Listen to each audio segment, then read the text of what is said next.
One of the things that AI has done is it magnifies all of the efficiencies and inefficiencies of your organization. We've been helping our customers shift what we call it shift testing left. It means move it earlier into the cycle. AI really just accelerates that. They can shift testing left quicker. They can do more of their testing earlier. They can automate sooner, they can get their requirement validations, they can contribute in peer reviews. All of this is done earlier, but it doesn't change the fundamental equation. If you're rolling out a ton of AI code and you have bad security practices, now you've got worse security practices because you're doing more of it in an ungoverned way. Every person in your organization is probably telling you, or at least a lot of the executive leaders are saying, use AI, be more efficient, be more productive, but it's a dangerous trap to fall into because we mistake the volume of output for completed work. And that's really where, as organizational leaders, we need to take a step back and say that person that's generating 500 Confluence pages talking about how they're going to be doing their work and great plans and everything like that is probably not generating 500 pages worth of value. They're generating 500 pages worth of stuff. You should start to measure what is actually important to you. Welcome to Data Framed. This is Richie. We've reached the point where anyone can build things with AI. It's a different matter to be able to build things with AI that are really good. To build something your users trust, you need to thoroughly test your work. And with AI-assisted software development, that whole process has changed. Beyond testing, you need a great AI product team. I want to know who to hire and how do you help them succeed. Our guest is David Colwell. He's the VP of AI and Machine Learning at the AI software quality company, Tricentis. David's got 15 years of experience across data science, AI, software testing, and automation. Basically, all of our favorite things here on the show. He works on Vision AI, a computer vision-based AI automation capability, as well as AI agents and AI quality assurance. Let's find out how to make AI software higher quality. Hi, David. Welcome to the show. Hey, Richie. Pleasure to be here. How are you today? Life is good. I'm trying to keep things jolly. Just to kick things off, I like a good disaster story. So can you talk me through what's the biggest AI disaster you've seen? I have been in the field for a little while, so I've got stories on both fronts. When it comes to biggest AI disaster story that I've seen, I think my favorite is every time lawyers try to use artificial intelligence for their cases, because AI is deceptive in that how good it is at seeming like it knows what it's talking about. And we ascribe a lot of intelligence to somebody that is able to speak with our lingo, that's someone that knows the words that we use and that uses them correctly. So I've seen maybe 4 or 5 now different examples of when legal teams get their hands on AI and they give it a simple task like summarize this brief for me and generate some arguments that I might want. And because it uses all the right legal terminology, because it's going, yep, you can see in this section, these reasons, and here's the rationale, and that conflicts with this law or something like that, they start to overly trust it at the beginning. And there was an absolutely comedic brief. I think it came out of the New York Circuit Court, which a lawyer had created their entire arguments on a very serious case completely using ChatGPT. And it read very naturally. It was a very good, well-constructed argument that was full of completely hallucinated citations.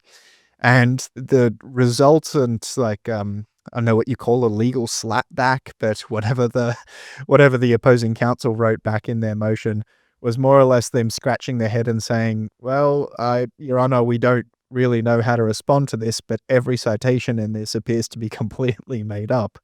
And the judge going through reading it issued this scathing opinion saying, I have no idea how you have been this stupid, but I'm trying to read all of these citations. I cannot find a single one of them. I mean, the lawyer was lucky to keep their license.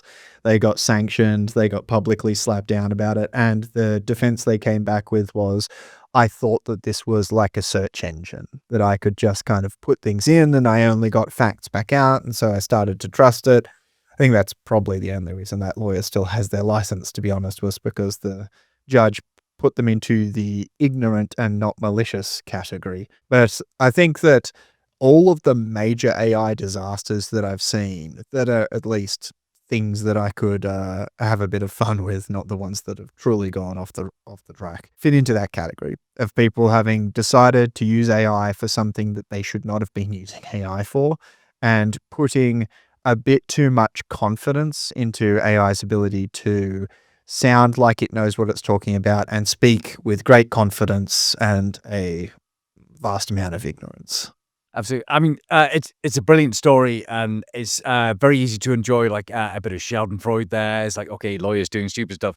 Brilliant. I think a lot of people are being pressured to use AI more and more for this kind of content generation. So I think we're going to see a lot more examples of this where we get just mistakes happening because AI did something that looked plausible or generated something that looked plausible, but it's just not. So how do you protect against this? I mean, where do you start with stopping the tide of these kinds of errors?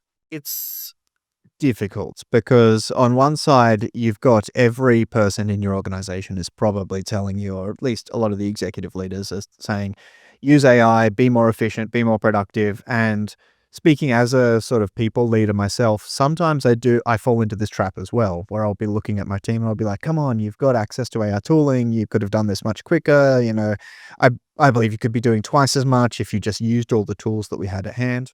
It's a good thing because in many cases it is true, but it's a dangerous trap to fall into because we mistake the volume of output for completed work. And that's really where, as organizational leaders, we need to take a step back and say that person that's generating 500 Confluence pages talking about how they're going to be doing their work and great plans and everything like that is probably not generating 500 pages worth of value. They're generating 500 pages worth of stuff. And this person over here who's, trundling along getting their work done, don't discount that. You should start to measure what is actually important to you. Measure things like your velocity, how fast you're getting work done. Measure the things that are meaningful and not the outputs. And that's often what we got used to doing because we're used to a world where the only way you get to an output is a human having gone through the steps to create that output. Now that that cycle is broken, we now are focusing a lot more on how do you determine that the output is the right output. It's the thing that you wanted. And there's different ways that we go about this in the industry. There's things like benchmarks are great ways of analyzing how good is the output generally for the task at hand if you've got a volume of data. But there's also enterprise testing practices, which customers are implementing, and this is a lot of the work that we do in Tricentis, where in order to validate that the AI has done the right thing, you need to put these kind of validation points in place so that we can confirm that, yes, the output, for example, let's say you've got an AI generating code, it wrote a lot of code, but that code is causing the test to fail. So that's actually a net negative. You are worse now than you were before. So having those tests there allows us as people to gain kind of a 30,000 foot view of what the AI is doing and say, yep, it looks like you're on the right track. And it also allows really smart engineers or smart AI practitioners to go one layer deeper and say, well, I'm going to integrate that into my work cycle so that I can not just wait for someone else to tell me that the AI got it wrong. I can feed that information directly to the AI and allow it to kind of self-correct along the way. That's the game that we're playing at the moment, us and these artificial minions that we've generated, is our role shifted from typing a lot of things out to peer reviewing and setting up frameworks so that the artificial minion doesn't get too far off track. I think that's where most organizations are trying to crack the nut of AI productivity, is less about generation and more about verifiability. Okay, yeah, I mean, certainly as a content creator, I'm very much aware that, I've got to create all this content. We got to put out a podcast every week. Not going to replace myself with AI completely, at least on the show. But having different ways of measuring what success looks like is more about the quantity of high quality output rather than the quantity of output itself. Okay, so I mean, since you mentioned the software testing example, this is like one of the big use cases for AI. Talk me through how does your workflow change then? So suppose you've got all these agents helping you out. How does your workflow change to make sure that you're still creating high quality output? Yeah, it's a good question. So the first thing that you have to start with is real facts and data about what it is we're trying to achieve. And we're a very data-focused organization. In fact, we recently did this 2025 Tricentis Quality Transformation Report. You can find it on our website. It's a good read. It surveys a large number of organizations across the globe through different countries, different regions, different size organizations. And there's a lot of interesting statistics in there. But the main goal for us out of that report was to say, are we actually solving the right problem here? Are we dealing with the challenges that our customers are facing? And some of the statistics that came out of it were, it's interesting that the quality engineering teams had the same challenge that the development teams had. They were being told, you need to be moving faster. You need to focus on speed. I think it was, I'm just going to be hard off the top of my head, but I think it was like 43, 45% of organizations said their primary focus for their quality organization was on speed. Now, as quality engineers, that's a good goal to have, but it puts you in that productivity bind where you really are the last line of defense in this sort of AI waterfall that's coming down. Because upstream, and this will be telling you a real story from my personal history in developing AI organizations, you enable your product teams with AI and they start using AI to generate requirements and generate what needs to be done. They may even be using AI to come up with ideas of what we could do and how we can help our customers. So they've got now more ideas and more things being generated, and that traditional kind of bottleneck that would happen when you would tell the product team, okay, great, can you go write all this down, put some thought into it, come up with what your priority lists are, and then start siphoning those to the team. That natural bottleneck of work that they had to do before they could communicate the vast brain dump of ideas they had to the engineers disappeared overnight. So now they've got like a funnel where they can just throw huge volumes of things down to the engineers, and the engineers are picking them up and going, wow, okay, I guess all these things are coming my way. I better use AI to start creating the code. And so now you've got fast ideas, fast code, and you get to the last point where you're supposed to be going, all right, not just is this idea done correctly, that's an important part of testing, but is this idea benefiting the business? Is it actually meeting the original goals that were defined? This is something that you'll often call like static testing, which is validating that the requirement that you got is actually a good requirement to solve the use case that it elicits. And then once you've got those, are we using the right tools and products to be able to deliver it? So is it, the correct outcome? Now, when you take that mission of making sure that it's the right thing and that it's built right, and you say, now your main goal is speed, that starts to come with sacrifices. And the quality teams are saying, well, I'm snowed under. I can't handle this massive pipeline of work that's descending on me without some help from artificial intelligence.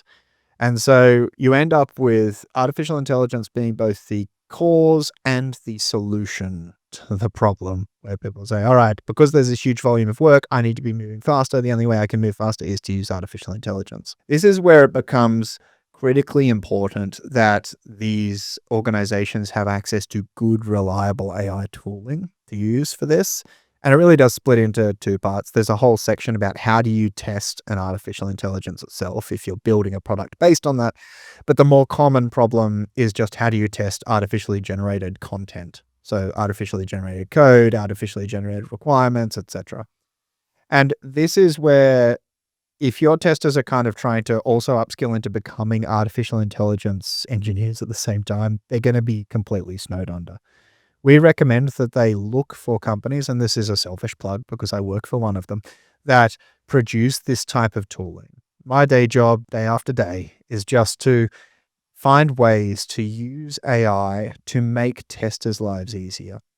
We have to accept into ourselves the burden of figuring out how to not just generate more what we affectionately call internally AI slop, which is just AI generated content that isn't adding any value.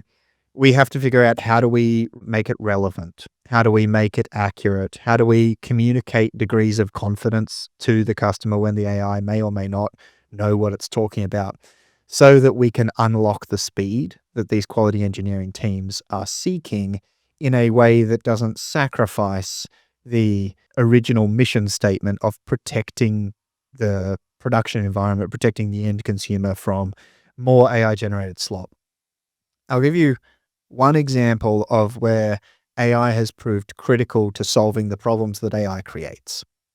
When AI writes a requirement, or realistically, when AI writes any kind of narrative document, it is extremely prone to filling in the gaps of what I'd say it thinks you're thinking, but I'm not sure it thinks. I think it more or less does mathematical calculations, and we ascribe to it the anthropomorphic thinking label.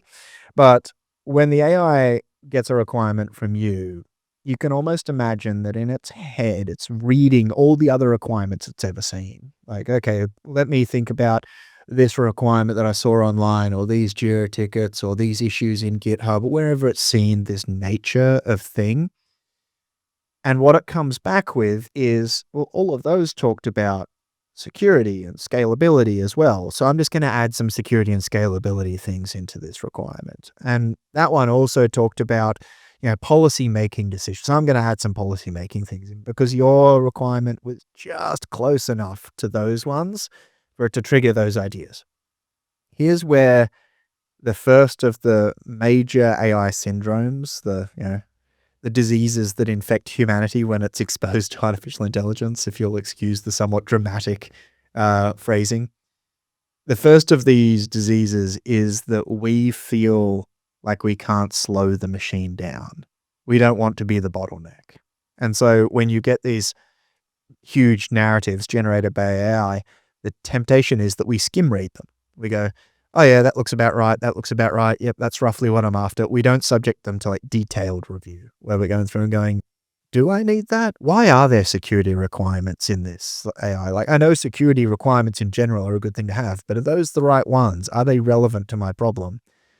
It is unnatural for us to do that because we feel like the work is complete, and with the final step before we hit the go button, dust it off and tick our KPI, is us reviewing this thing. And so we naturally want to get through that step as quickly as possible. And that is where most AI errors creep in, is the AI adding things that don't belong there because it hallucinated up an idea of what it thought you wanted. The cure for this is, yes, we need to retrain humans because ideally that thing never ends up there in the first place. We need to teach people that it's okay to be the bottleneck. But we also have got specialized AI agents that are part of our quality agent componentry in Tricentis that is looking for that, where it's been tasked with saying, hey, read this requirement. Do you think that any parts of it are superfluous? Is there anything here that really isn't relevant to the business, is not addressing the core concern? And if there are, raise those to the human, because AI is very malleable. It'll take on whatever role you assign it. And so when it's the requirement creator, it's taking on the role of, let me think of all the things. When you give it a role of, okay, you're a critic, you're trying to find missing components, it does a pretty good job of that. So AI is both a massive productivity benefit, but without a good testing practice that's got good AI-enabled tools, you run the risk of throwing a ton of AI slop into your customer's lap, at which point they're likely to pick it up and say, I didn't actually want this. What is this thing that you've done a lot of stuff, but it's not very useful stuff. So yeah, that's how we think about testing. It's kind of like that final bastion of defense against huge volumes of AI rubbish being thrown into production. I would say a lot taking on there, but you have me worried sort of in the middle where you're saying, okay, actually, one of the really useful skills now is just reviewing AI slop. That sounds like a terrible job. So I'm glad that, doing that all day would be horrible. So I'm glad that there are agents to help you out with that. It seems like that's quite a common architecture pattern is you have like one agent creating stuff and then you have a second agent that's going to be reviewing or acting as a critic there. Does it change your approach to testing as well? Because you mentioned that quite often quality people come at the end of the process and they're trying to decide, okay, is this any good or not? It seems, can you move quality earlier into the process to I guess, eliminate that final bottleneck? You can and you should. So one of the things that AI has done is it magnifies all of the efficiencies and inefficiencies of your organization. So we've been helping our customers shift that, what we call it shift testing left. It means move it earlier into the cycle. We've been helping our customers do that for quite a while. And so AI really just accelerates that. They can shift testing left quicker. They can do more of their testing earlier. They can automate sooner. They can get their requirement validations. They can contribute in peer reviews. All of this is done earlier, more so with the help of AI, but it doesn't change the fundamental equation. And that's something that's important to remember is just like if you're rolling out a ton of AI code and you have bad security practices, now you've got worse security practices because you're doing more of it in an ungoverned way. And if you've got good security practices, you're moving faster in a safer way. So you multiply the benefit. You can almost imagine AI as like hiring a bunch of extra people that aren't particularly well trained. If your process can handle that and integrate those people into your environment and get good value out of them, then you are going to get even more value out of artificial intelligence. But when it comes to testing, something that our internal QAs do a lot of now, we've spent some time training them in this regard, is we've let them know that you are now sort of the custodians of AI risk at Tricentis. And part of your job is to analyze the requirements and to say, there will be a desire to use AI to solve some of these. You have to determine if AI is the right solution in those cases, because there's a bit of a saying that we've ingrained into everyone. It says, if your use case cannot tolerate consistent, persistent, incurable failure, then you can't use AI, because we train AI to make mistakes sometimes. That's part of it's baked into the cake. AI training involves a degree of accuracy, which is another way of saying a degree of error, if you invert that. If we ever had an AI that was 100% accurate, we would have reinvented a database. So we know that AI can make errors. So when our testers are looking at use cases, they will ask questions right up front in the beginning and say, what will happen when this fails? What will happen when the error happens? And if your use case doesn't have an answer for that, either by saying, well, when an error happens, there will be a person to review it, or when an error happens, there is a way of mitigating that via recovery mechanisms later on. If the business owner or the product owner doesn't have a good answer to that question, then you can't use AI for that. It would be a good example, perhaps, is back to the original one that we came to. Like the AI in legal is actually a good use case, but the lawyer should be reviewing what the AI puts out and saying, yes, is this right or is it wrong? This is something we call human in the loop. A bad case for AI, and this actually has happened with a couple of companies, is, well, now your AI with no lawyer review is giving legal advice to laymen, people that do not understand the law. Now, when it makes a mistake, who's going to review that? You expect an engineer to pick up a legal document and say, "Oh, you misquoted the law there," or actually, that's not what that case that was in 1986 said about how we apply this. Like, no, there is no potential for human review in that use case. So we would call that a use case defect, where you have a critical flaw in your use case, and we expect testers to shift all the way back there to consider themselves not just as guardians of quality in organizations, but to be guardians of use cases and determining whether that risk is acceptable to the group. So, longer answer to your question, which was about, can we shift testing left? Can we make it faster? Absolutely, we can. We can be moving all the way to the left, and we should be. But we should also be moving quality back into the definition phase to determine if this is the right thing to be doing in the first place. Okay, yeah, certainly. You can have something that's very high quality but completely pointless as well. Yeah, you can invent stupid things that are great quality. So I do like the idea of thinking about like, what you should build, as well as having all those sort of different steps in order to ensure high quality throughout the process. It does sound like a lot of it is about getting the fundamentals right. So you mentioned the idea of you've got to have like good security policies throughout. I guess the role of of things like data governance in there as well. So can you talk me through that? Like, what do you need to put in place before you can actually create high quality AI products? So this is going to get a little bit into designing an AI product organization, because there's been a shift in the last 3 years when it comes to how much data you need to get productive AI.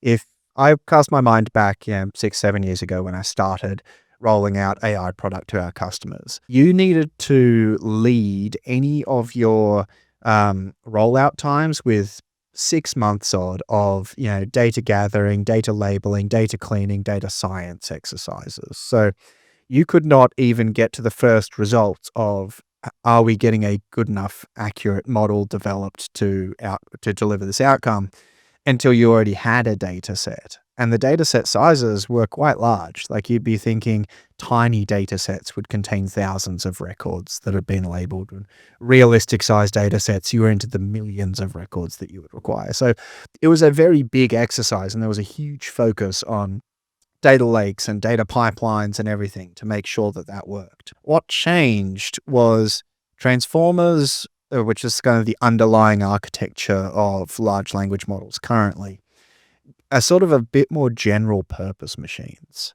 And we learned that there is a lot that a model that has been trained on this vast volume of data that they have access to, like generally the whole internet, more or less, that those models can actually solve a large number of problems with very, very limited data. I think the original paper that hypothesized this was from OpenAI. It said large language models are few-shot learners. What that means is, with a task the language model is unfamiliar with, you can give it a few examples of how to do that task, and its inherent ability to understand natural language and sort of translate between those tasks yielded a pretty good outcome with no training at all. Now, what this meant is that an entirely new category of data volume emerged, and that was, you have benchmark-ready data. That means that you are not training the model, you're not fine-tuning the model. In fact, you are not touching the model at all. All you are doing is tuning everything else, tuning the context, tuning the prompt, tuning the pipelines and the tooling and everything else. And that set of data that you need is only enough data to be able to tell you if you are accurately solving the problem. So you could be 10, 20, 100, that volume of data. Now, what that changed about the way that we as product organizations considered use cases is, instead of having a narrow set of use cases where we said we can only really operate in a world where we've got a huge amount of data to be able to validate whether it's true or false, our use case horizons broadened massively. We could now start to look at, in the world of testing, for example, we went away from, we can just do stability on, whether a test is broken or not, or should a defect be raised or not, areas where there was a lot of information density. We then were able to say, oh no, we can generate test cases from requirements, because even though we don't have a huge amount of data on that, the language model is doing a fairly good job. And so we can just expand that out, or we can have it build automation. We can have it build the test case data sets. We can have it deal with the queries to the database. So the world became our proverbial oyster in the space where we didn't have a lot of labeled data. Now, the challenge that this starts to create is, for a data organization, if you don't have good data hygiene, you'll start to suffer from one of two problems. You'll start using data illegally, or you will start to inadvertently expose data leaks. So imagine that you're operating in this new world where you say, all I need to do is give a few examples to the machine, and then the machine will be able to figure it out from there. Well, what's in those two examples? Do those examples contain customer confidential information? Do those examples contain sensitive things like API keys, for example? Do you know what's in those examples? Because we learned pretty early on that anything you tell the AI, sufficiently motivated user can get back out of the AI. This is something called context extraction. Or the AI could inadvertently say, like, we gave it an example of how to set up a project in GitHub that contained the actual API key that you use to connect. And then a customer says, hey, how do I connect to a project in GitHub? And it says, oh, you should use this API key because I saw it in my input. So data hygiene becomes critical in environments where you are no longer going through that rigorous process of take the data, label the data, review the data. Like that was a 6-month exercise. Now product teams left and right, just picking data up from here and there and putting it into the large language model. So you start to need a really strong data governance organization that is really, really confirming what's going in, what's going out, what is being used to train the model, what is being presented as context to the model. Do we have a good handle on who owns that data? Do we have the rights to use that data? Does that data contain sensitive information? And you need all of this, not just because it's the right thing to do, which it is. You need all of this because your customers will demand it of you. We got certified with ISO 42001, I think about 5-6 months back, or might have been sooner than that. It was a big exercise in going through and saying, yes, we have confirmed that we know where, like the data lineage of each record that gets presented to the AI, that we can confirm when AIs are trained and when they're not, who owns that data, that we have rights to access that data, that it doesn't have any sensitive information in it. Even down to the point where we are presenting the correct data to different prompts that go to different customers so that we never end up in cross-data pollution environments. So when we say that this new world of AI, we tend to use AI and generative AI synonymously, so I'll split them out. In the world of generative AI, if you're running a product organization, you need to get a very good handle on where your data is, who owns your data, what type of data it is, what sensitive information it contains, and you need to be able to have that process automated to the point where your product orgs can confidently use the data they have access to and not have to ask all these questions individually, because if they're asking it individually, then you're answering individually to your customers. So it becomes even more important to have strict data governance policies, just the same as it is to have strict security policies, because this will help you move fast in a world where AI is doing a lot of the lifting for you. Absolutely. That sounded like great advice. I have great data governance policies. But at the start of this conversation, we were talking about how when you're with quality control engineers, that at the end of the process, they become the human bottleneck for this. And then you need AI to help them out there. Is the same true if you're working in a data governance position? It can be. So we have a lot of our data governance processes automated. So you can say things like, we know that you can only present data to the AI that the person using that product has access to, because our authorization controls within the company have already automated that.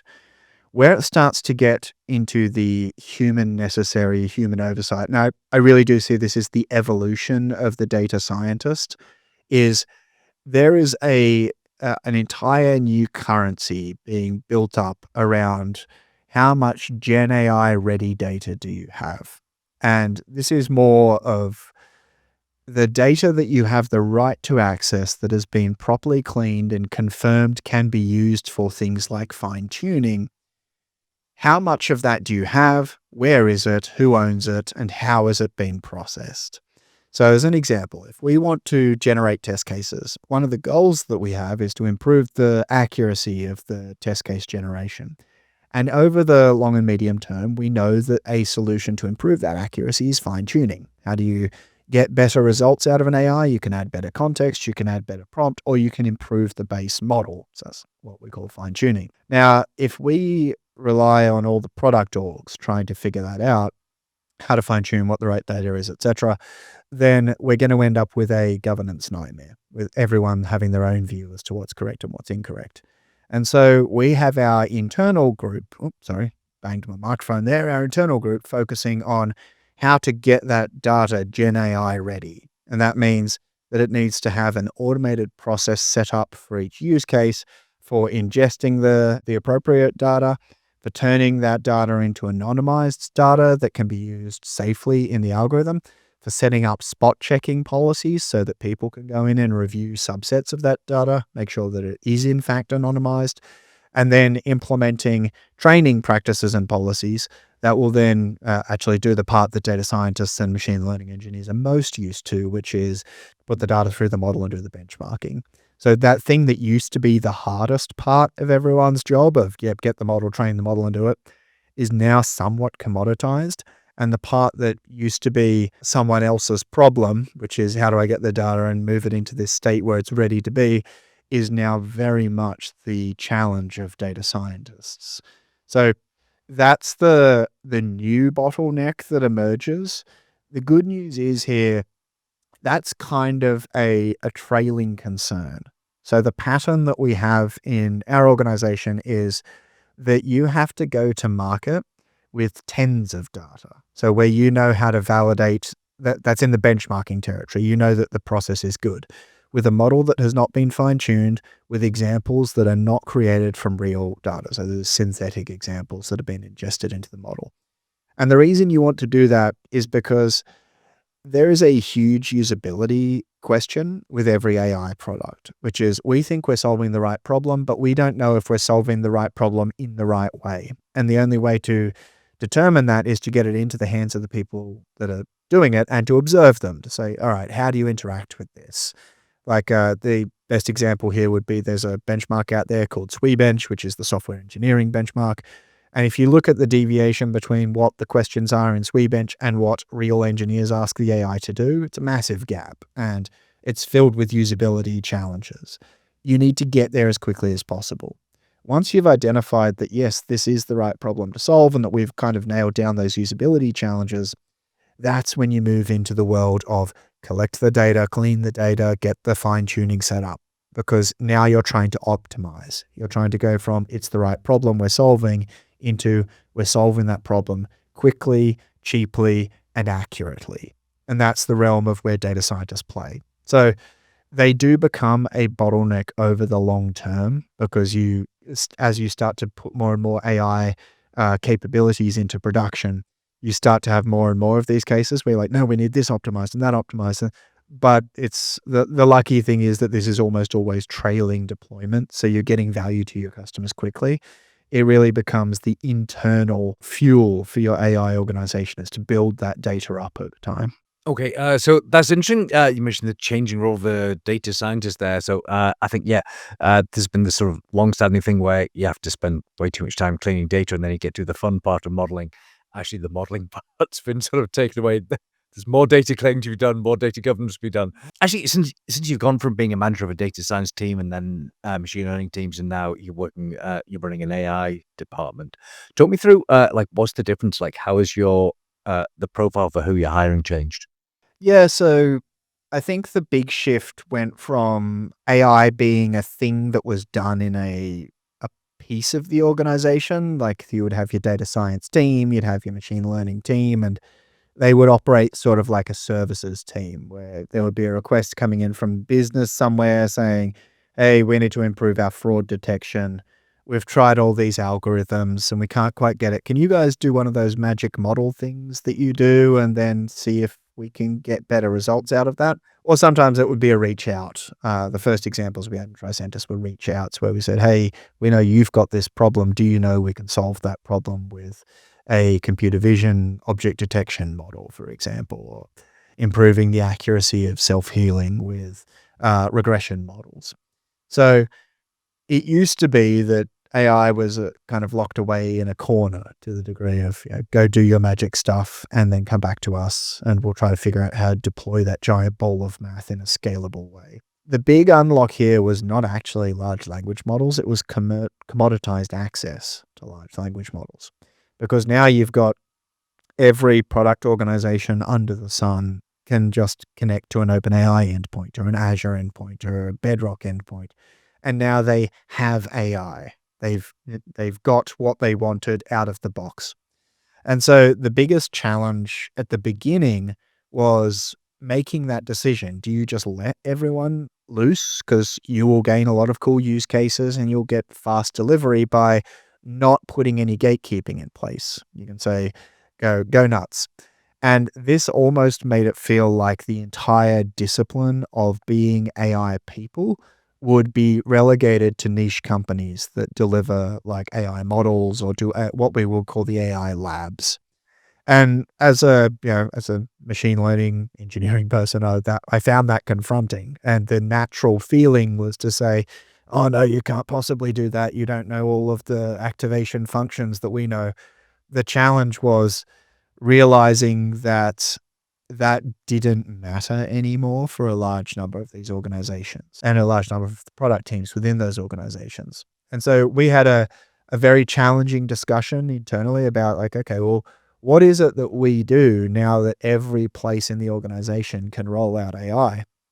And we started to see that every product team was able to take AI to production, but they very rapidly started running into problems that we'd solved decades ago. So they would say, hey, the AI is not doing what I want it to do sometimes, and my tests are failing because I've written a specific test saying if I do X, then I expect Y, because they didn't understand that they were dealing with a probabilistic machine, that it would sometimes answer the question like this and sometimes answer the question like that.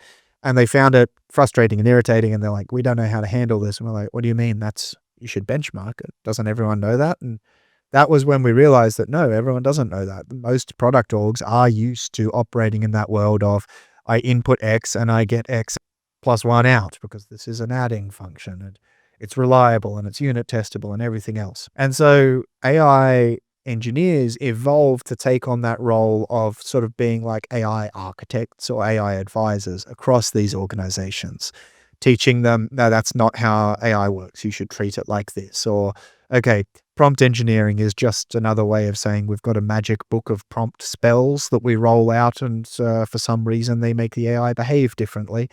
The AI engineers were the ones saying, no, this is why it makes it behave differently. So it was unlocking that connection between outcome and cause, and unlocking that connection allows you to improve. Because up until then, we found tons of product with tons of AI rolling out where they didn't have any way of improving it because they didn't know what was actually making it tick. And so the best AI engineers got into that role very quickly and said, all right, I am no longer the gatekeeper that says you can't use AI unless you come through me.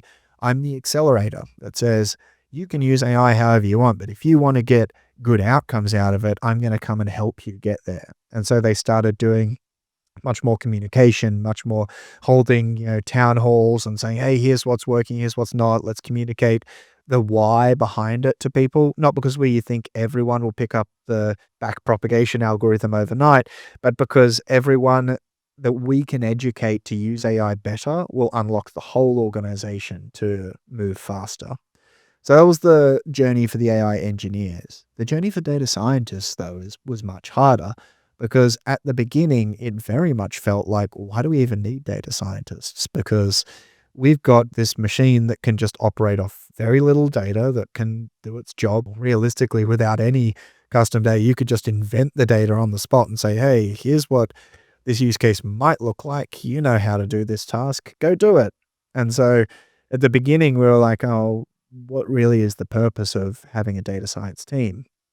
And then we discovered that just like with AI engineering, when you propagate out the anyone can do it attitude to the group organization, you fail to internalize all of the things that that team already knew how to do, all of their expertise that they had built up. You're now just kind of asking everyone to absorb that expertise overnight. And so when it came to like, how do you design a good benchmark? How do you come up with the categories that you need to measure across?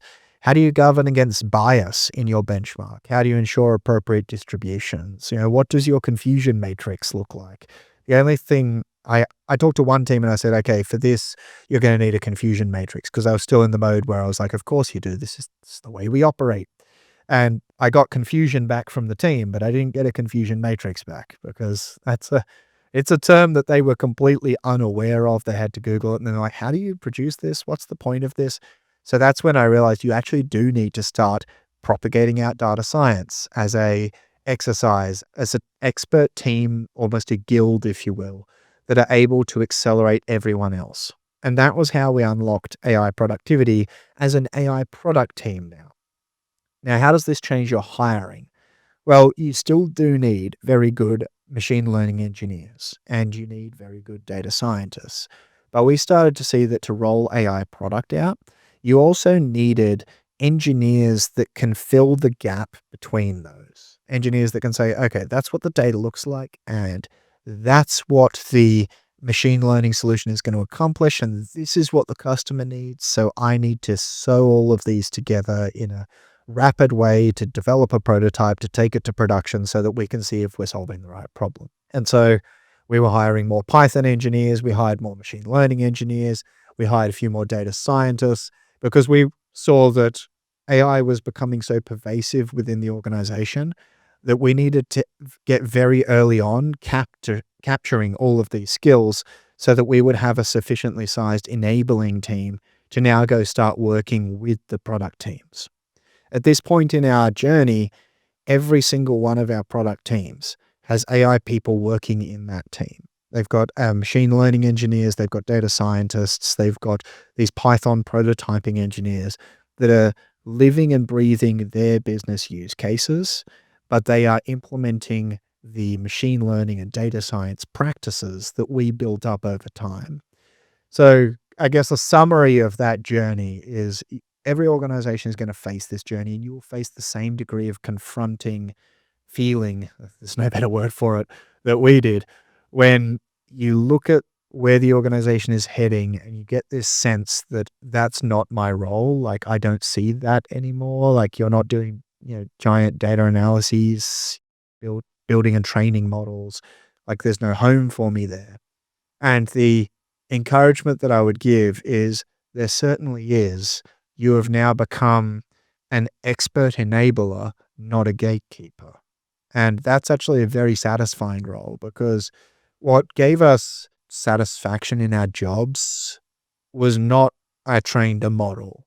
That was the work. What gave us satisfaction was I solved that use case. I gave value back to the customer. We're not a university. We don't do things just so we can write a paper based on them. We do things so that our customers can get some value out of it. Right now, one machine learning engineer can roll out 5 times more delivery by enabling other teams than they could have in the sort of centralized gate-kept model. So it is a very satisfying outcome, but there's some pride, there's some kind of historical baggage that you need to give up in order to get to that location. No, I do love that idea of existing data scientists, existing machine learning engineers being enablers for the rest of the organization. I'd love to hear more about like, how do you go about like teaching all these sort of maybe less technical people or just people with a different background, like those data skills, those machine learning skills. What does that rollout look like? That rollout is challenging. If you do it smoothly, good executive support is necessary. And executive support generally comes from, it is very hard to go through and confirm that you're doing AI safely, that you're doing it well, that you're doing it securely. Like that burden is high, and necessarily so, because AI is very powerful and everyone is both enthusiastic and concerned about it.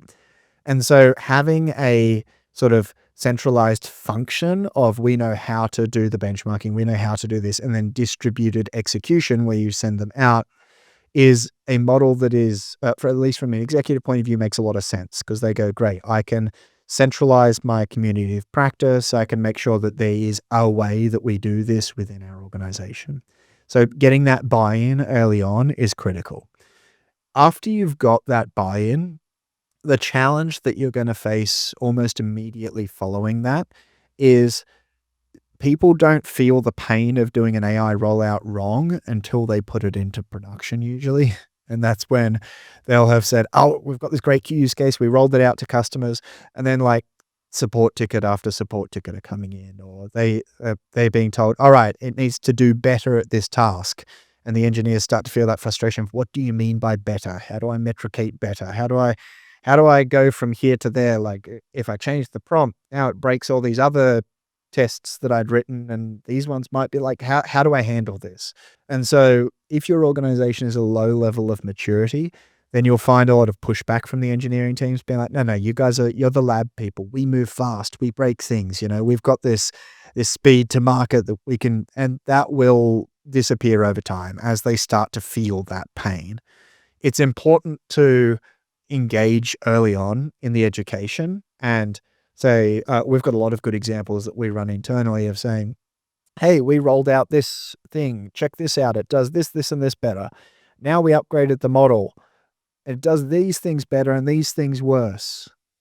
Is it better or worse? And just like letting the engineers feel that pain of going, I know, like, why did it get worse over here? I thought models only got better over time. So no, models get different over time. And it's like doing a heart transplant of your product every time you change a model out. So you don't want to end up in this locked place where you can't change anything for fear of, breaking something. That's actually relates very closely to engineers because that's what it's like doing a code refactor when you have no regression tests.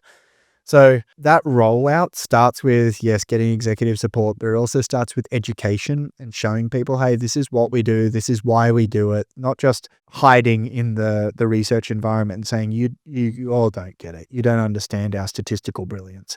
You need to get much, much better at communicating the why behind the what you do. Because that's the secret to unlocking people's minds and going, yeah, I actually do want that thing that you do. That sounds very useful. Please, come over here and build a benchmark for our team. Give us some class-based balancing to tell us whether or not we're doing the right thing or whether we've got bias in our model. Help us understand what level of hallucination do we have? How do we measure the distance between these phrases? That's something that doesn't make sense in a lot of engineers' minds because it's not the world they've lived in for a long time. So if you can communicate that out, it makes that journey a lot smoother. It makes it easier to go from step to step if people are convinced that they want the thing that your team offers and not just to being told, yes, go consult the grand intelligent people in the lab and they'll emit a Excel sheet that will tell you whether you did good or bad. Okay, yeah, I can certainly see how it's both good advice that you want to just send all that sort of knowledge you build up on the job around to the rest of the organization, but no one's actually going to listen to it until they've built something that doesn't work, and then they need your help. One thing I've realized, we talked a lot about benchmarks throughout this, but we've not actually explained what a benchmark is. Do you just want to give a quick description of like what one of these benchmarks for your model performance is going to involve? See, you've already picked up on me using those, you see those terms, right? So old habits die hard. So the easiest way to understand a benchmark, I grew up from a very young age, with PC games. So I was used to this. It's like a benchmark is just where you run a bunch of different scenarios and you measure how good or bad it is. And you say, all right, overall, this one has this much in the good column and this much in the bad column. The benchmarking is not that much different in the world of large language models. So you'll have a bunch of use cases that you'll have to think through. So let me give you an example that we've got internally. You've got a task, which is you want to take in a Jira ticket. You want to generate a set of test descriptions out of it. Like, what should I be validating to make sure this Jira ticket is correct? Without a benchmark, you've just got Jira tickets and then output. It's a set of test cases. And you're like, are these the right ones? Are they the wrong ones? Like, I don't know. Who reviews it? All right, give it to a test. And we were doing this for a while, to be perfectly frank. Say, cool, give it to some testers and they can tell you what they think. And they'd be going through and be like, oh, I like this one. That one's a bit rough. And we're getting this like really fuzzy feedback from people about like, was it good or bad?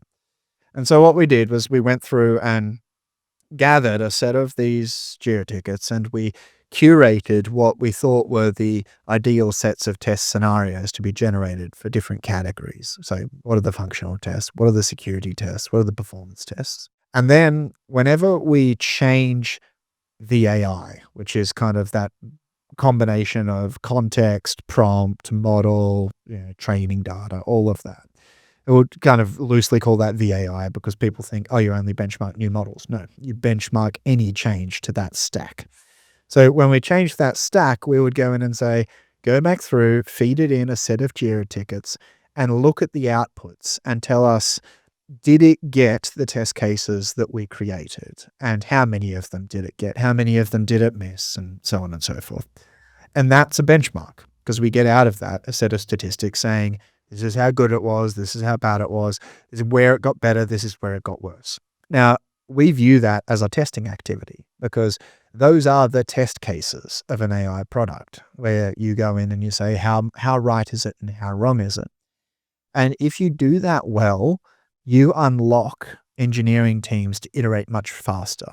Because when engineering teams are trying to build their AI product, that stack I talked about earlier, they will often be operating, and this sounds stupid, but it is very true. They will be operating off feeling when they are seeing the results because they've got no data to use. They've got no benchmark. And so they'll be going, that looks about right. Oh, I think that got better at doing this. And it's literally them iterating over and over again like that. And it feels very productive because you're like, yeah, I'm getting like the results are better and the results are better and better until you throw someone else on it. And they're like, oh, it keeps changing. It feels wrong to me somehow. Now you've got two people arguing about their feelings when it comes to how good your AI model is. And the thing that we tell our engineering teams is, yeah, that happens in the team. Now imagine you've got 20,000 customers arguing with you about how they feel the model is. Like, how are you going to, that's like a whole football stadium full of people doing a group therapy session with your results. Do you want to engineer based on that? No. You want to engineer based on some outcome. You want to know if what you did improved, degraded, or stayed the same. So build a benchmark, spend that time, and based on our internal statistics, you will get to accuracy, which is the currency of progress in AI is accuracy. You will get to accuracy 4 to 8 times faster if you have a good benchmark than if you have a no benchmark. And when we say a good benchmark should not just say 20%, 22%, 28%. A good benchmark should also break down for you along different business value axes, categories of things. So for us, it was like, how many functional tests did it build? How many non-functional? How many of these were edge case? How many of them were high value or low value, or et cetera, et cetera. So when we're giving the results back to the engineers, we're saying that change you made improved the amount of functional tests it was generating because, well, you put some stuff in the prompt saying focus on functional tests and et cetera. Or maybe you gave better examples or better context with regard to the functionality. But it degraded the security tests. Now, is that good? Is that bad? That's back to the product manager and the engineering team to figure out. But at least now they know what to look for. Is it bad at generating security tests? All right, well, maybe we need to add some changes to improve security context. Is it generating a lot of edge cases but missing the straight-through paths? Maybe I need to re-architect how the algorithm works and maybe split that up into different agents and get them to tackle these problems independently. So creating a good benchmark, which we view as the tester's role, it's actually the tester combined with the data scientist to figure out what the benchmark is. The tester brings the categories and the risks and the things that he or she wants to see. So that unlocks productivity for the engineering teams, as well as gives you something to go back to your customers with and say, all right, this new version improves in these areas with these regards. The last point on benchmarking is, how do you keep your benchmarks alive? And you need to be gathering results from production. So you often can't gather all the data from production because customers will not want to give it to you. They'll say it's sensitive. But customer tolerance for you using their data for benchmarking is much higher than you using their data for training, because training ends up in the model and can be emitted all over the place. Benchmarking is a bit safer. So we have customers that opt into having their data be part of the benchmarking model, because that gives them some comfort that, hey, when you're seeing if the model's good or bad, when you're improving it, you're actually trying to improve it for me because my data is part of that. So there's some reward for them in doing so. But you need to make sure you're continually kind of collecting that data and putting it into the benchmark so that you're keeping it current and you're dealing with those shifting user behaviors over time, so that you're not just, hallucinating about what you think the inputs and outputs are going to be, but you're gathering real inputs and outputs from production. It's very much something that the data scientists lean into in our organization. Yeah, certainly. It's a fascinating topic, and I guess so I suppose an example of the benchmarking is then if you've got like a customer service chatbot, like anything the customers ask the chatbot, that would then be used for benchmarking in the future. Is that the idea? Yes, if your customers allow you to. Yeah, of course. Yeah, always ask for customers' consent before you're capturing their data. Okay, brilliant. So, just to wrap up, what are you most excited about in the world of data and AI? So when it comes to what I'm most excited about, it's also what I'm most nervous about. I think this is going to sound super nerdy. It's everything to do with knowledge management because we've gotten kind of to the point where if you give AI the right information, it generally gets a pretty good answer out of that. So the whole game we're fighting at the moment is how do you take this vast sea of unstructured information and turn it into something that the AI can very easily get accurate, up-to-date information out of. And I'm seeing a lot of movement in agentic search. I'm seeing a lot of movement in knowledge graphing, for example, and knowledge searching.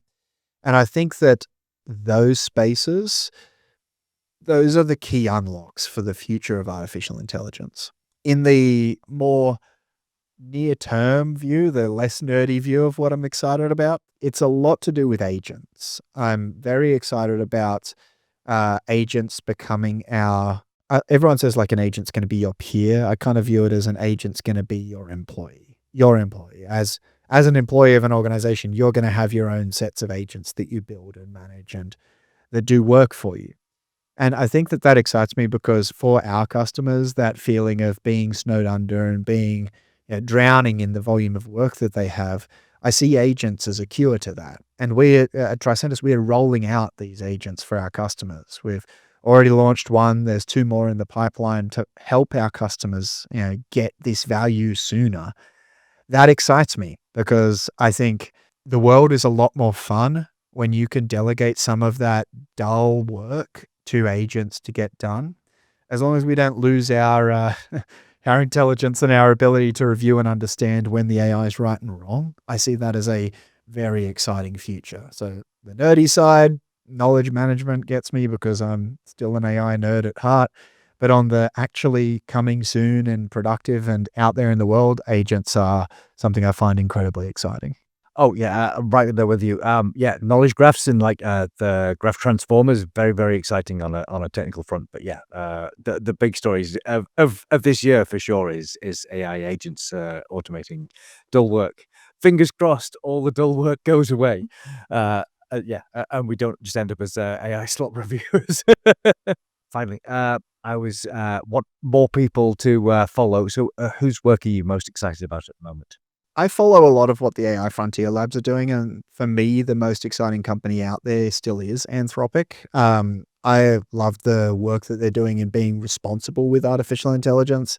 They're very closely aligned to our domain. So they just recently released like the 4.5 model of Claude.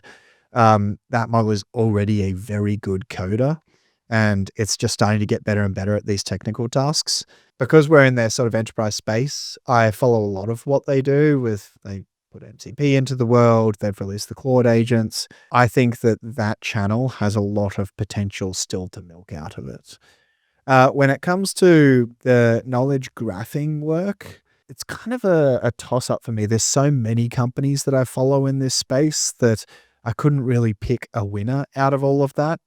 And when it comes to research, this sounds kind of boring, but I'll tell you why I find it so exciting. That Stanford were doing a lot of research on understanding the true productivity of artificial intelligence. And that research is incredibly valuable to me because it's in the same way that you want to benchmark your use case to figure out if you're progressing or not. If you can get to a structured and rigorous way of determining whether the AI result is not just an accurate result, but whether the net productivity of the system involving people and AI is increasing or decreasing, then that gives us the real information that we need to determine the path forward for our entire organizations. So I really enjoyed the research they did there on determining the productivity of coding artificial intelligences. They recently presented that at I think it was the AI Engineering World Summit, but they're doing a lot more research on governance of those agents and improvements of productivity in that space. Absolutely. I mean, there's so many people will claim, okay, yeah, you're going to get 10 times productivity improvement from using AI. Not really going to happen very often. I do like there's like real academic research going on just to measure like how much are you actually going to get by adopting a technology? So yeah, the work out of Stanford's really great stuff. Yeah, good choices. Thank you so much. Yeah, thank you so much for your time, David. Thank you, Richie. It's been a pleasure.